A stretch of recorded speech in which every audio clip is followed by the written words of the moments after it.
ঘুম উড়ে যাবে ভিভিডিসি কর্মীদের। হ্যাঁ বন্ধুরা, ঘুম উড়ে যাবে ভিভিডিসি কর্মীদের। কারণ হুমকি দেওয়া হচ্ছে ভিভিডিসি সুপারভাইজারদের। হ্যাঁ, ভিভিডিসি সুপারভাইজারদের কিন্তু হুমকি দেওয়া হচ্ছে। তার সাথে আপনাদের সামনে গুরুত্বপূর্ণ যে আপডেট, গুরুত্বপূর্ণ আপডেট আপনাদের কিন্তু প্রত্যেকে অনেকে জানাচ্ছেন, কমেন্ট করে জানাচ্ছেন বা অনেকে বলছেন যে 60টি করে বাড়ি করা সম্ভব নয়। সেখানে বলছেন, কেউ বলছেন 20টির বাড়ি বেশি করবেন না, কেউ বলছেন 30টির বেশি বাড়ি করবেন না। কিন্তু কিন্তু এখানে বর্তমানে আপনাদের সামনে যে লাইভ প্রুফ দেখাবো সেখানে কিন্তু বলা হচ্ছে 60টির বেশি, 70টির কাছাকাছি বাড়ি কিন্তু আপনাদের প্রত্যেকদিন সার্ভে করতে হবে। হ্যাঁ বন্ধুরা, এমনই আপডেট রয়েছে। না হলে কিন্তু নেওয়া হবে কড়া ব্যবস্থা। হ্যাঁ, পিভিডিসি কর্মীদের জন্য কিন্তু না হলে কড়া ব্যবস্থা নেওয়া হবে। যেক্ষেত্রে কিন্তু কি ব্যবস্থা নেওয়া হবে সেটি কিন্তু পরবর্তীতে বোঝা যাবে। তো এখানে অবশ্যই আপনাদের সামনে একটি কথা থাকবে, কবে জাগবে ভিভিডিসি কর্মীরা? কবে জাগবে? যতক্ষণ পর্যন্ত না ভিভিডিসি কর্মীরা জাগছে তাদের কিন্তু পরবর্তীতে আরও রাতের ঘুম হারাম হয়ে যাবে। তারা কিন্তু কাজ ছেড়ে দিতে বাধ্য হবে যতক্ষণ পর্যন্ত না তারা কিন্তু এই সমস্ত ব্যবস্থার, এই সমস্ত প্রতিক্রিয়া, এই সমস্ত কাজের প্রতিক্রিয়া করছে অথবা প্রতিবাদ তুলছে, ততক্ষণ পর্যন্ত না কিন্তু ভিভিডিসি কর্মীদের অবস্থা কিন্তু আরও দিনের পর দিন খারাপ হতে থাকবে। তো অবশ্যই আপনারা সম্পূর্ণ ভিডিওটি কিন্তু ভালোভাবে লক্ষ্য করার চেষ্টা করবেন। আরও বিস্তারিত একটি ভিডিও উপস্থিত করেছি। তো বন্ধুরা, অবশ্যই সম্পূর্ণ ভিডিওটি কিন্তু ভালোভাবে লক্ষ্য করার চেষ্টা করবেন। গুরুত্বপূর্ণ একটি আপডেট আপনাদের সামনে তুলে ধরার চেষ্টা করেছি। আর যারা চ্যানেলটি সাবস্ক্রাইব করেনি অবশ্যই সাবস্ক্রাইব করে নেবেন, নতুন নতুন বিআরপি সংক্রান্ত, ভিসিডি সংক্রান্ত, ভিভিডিসি সংক্রান্ত আপডেট সবার প্রথমে পাওয়ার জন্য। তো বন্ধুরা, আপনাদের সামনে গুরুত্বপূর্ণ যে আপডেটটি দেখাতে চলেছি, লাল চিহ্নিতকরণকৃত গ্রাম পঞ্চায়েতের সুপারভাইজারদের বলা হচ্ছে এইভাবে দিনের পর দিন চলতে পারে না। এমনই কিন্তু বলা হচ্ছে। এখানে কিন্তু একটি মেসেজ করা হয়েছে সমস্ত ভিভিডিসি কর্মীদের উদ্দেশ্যে এবং বলা হচ্ছে ভিভিডিসি সুপারভাইজারদের উদ্দেশ্যে বলা হচ্ছে এইভাবে দিনের পর দিন চলতে পারে না।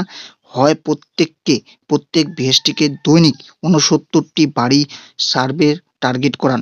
এখানে বলা হচ্ছে সুপারভাইজারদের বলা হচ্ছে প্রত্যেকটি ভিএসডিকে 69টি বাড়ি করে, অর্থাৎ 70টির কাছাকাছি বাড়ি কিন্তু সার্ভে করতে বলা হচ্ছে দৈনিক।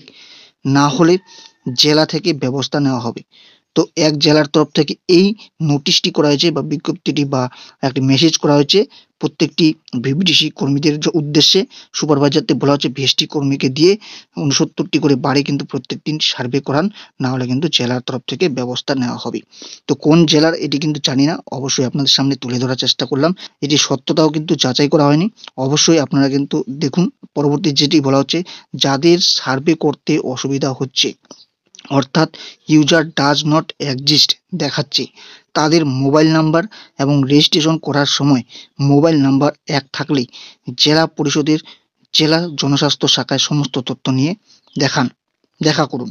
এবং বলা হচ্ছে পরিষ্কার কথা বলা হচ্ছে যে হয় দেখা করে সমস্যা সমাধান করুন অথবা নির্দিষ্ট টার্গেট মেনে সার্ভে করুন। এখানে কিন্তু হুমকি স্বরূপ বলে দেওয়া হচ্ছে যে আপনাদের যে সমস্ত সমস্যা রয়েছে সেই সমস্ত সমস্যা সমাধান করুন। আর আপনাদের যদি সমস্যা না থেকে থাকে অবশ্যই কিন্তু যে নির্দিষ্ট টার্গেট দেওয়া হয়েছে 69টি করে বাড়ি, সেই 69টি করে বাড়ি কিন্তু অবশ্যই সার্ভে করুন। এইভাবেই কিন্তু পরিষ্কার কথা বলে দেওয়া হচ্ছে, অর্থাৎ একটি হুমকি স্বরূপ কথা কিন্তু বলা হচ্ছে। তো এটি কিন্তু এক জেলার তরফ থেকে আশা রাখি এক জেলার তরফ থেকে এই টার্গেটটি দেওয়া হয়েছে। তো অবশ্যই কোন জেলা সেটি জানি না, কিন্তু এটি কিন্তু অফিসিয়ালিভাবে হতে পারে আশা রাখি। অফিসিয়ালিভাবেই দেবে যতদূর সম্ভব। তো এটি কিন্তু সোশ্যাল মিডিয়াতে পেয়েছি, সেই তরফ থেকেই কিন্তু আপনাদের সামনে তুলে ধরার চেষ্টা করলাম। কতটা সত্য জানি না। তো আশা রাখি এভাবে কিন্তু চলতে থাকলে সমস্ত ভিআরপিরা কিন্তু শুধু এক জেলা নয় প্রত্যেকটি জেলার ভিআরপিরা কিন্তু সমস্যার সম্মুখীন হতে থাকবে দিনের পর দিন। যত দিন আসবে তত কিন্তু কঠিন নিয়ম বের করা হবে, কঠিন সমস্যা তৈরি করা হবে। যতক্ষণ পর্যন্ত না তাদের সমস্যার সমাধান হচ্ছে তারা কিন্তু আরও চাপ দিতে থাকবে সমস্ত ভিভিডিসি কর্মীদের। আর আপনারা বাধ্য হবেন পরিশেষে আপনাদের কিন্তু কাজ ছেড়ে দিতে। তো সময় থাকতে সময়ের মর্ম বুঝতে হবে বন্ধুরা। তো অবশ্যই আপনাদের সামনে একটি গুরুত্বপূর্ণ আপডেট তুলে ধরার চেষ্টা করলাম। আশা রাখি আপনাদের ভিডিওটি ভালো লাগলো। তো ভিডিওটি ভালো লেগে থাকলে অবশ্যই চ্যানেলটি সাবস্ক্রাইব করার পাশাপাশি বেল আইকনটি অন করে রাখুন। দেখা হচ্ছে পরবর্তী নতুন একটি ভিডিওতে। ভালো থাকবেন, সুস্থ থাকবেন।